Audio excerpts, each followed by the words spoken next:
శ్రీమద్ భాగవతంలోని 193వ పద్యం.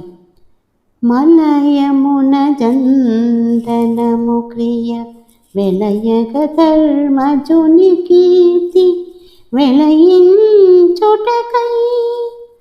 ఇలపైన భావుడు హరి ఎదుకులమున నుదయించే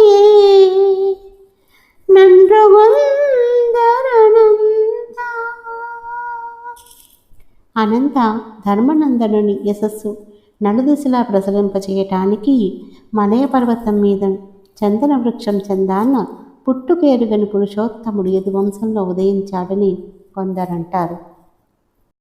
శ్రీమద్ భాగవతంలోని 194వ పద్యం.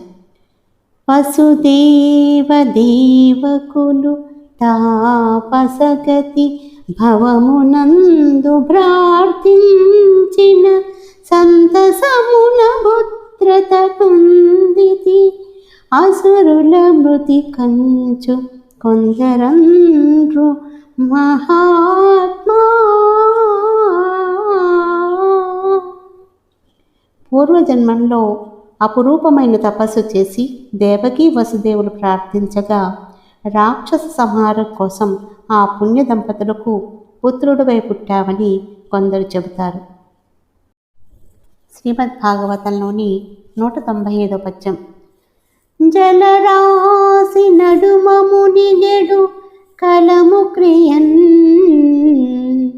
భూరివార కర్షితయగు ఈలగా వనజొడుగోడిన గలిగితివని కొందరండు గుణనాతీత.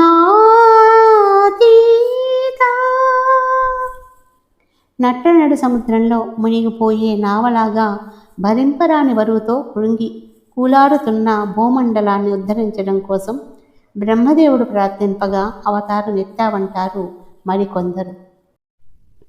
శ్రీమద్ భాగవతంలోని 196వ పద్యం. మరచి అజ్ఞాన కామ్య కర్మముల దిరుగు వేదనాతురులకు తన్నివృత్తి చేయ శ్రవణ చింతన వందనార్చనములిచ్చు కొరకు నుదయించి తండ్రునిన్ గొందర భవా.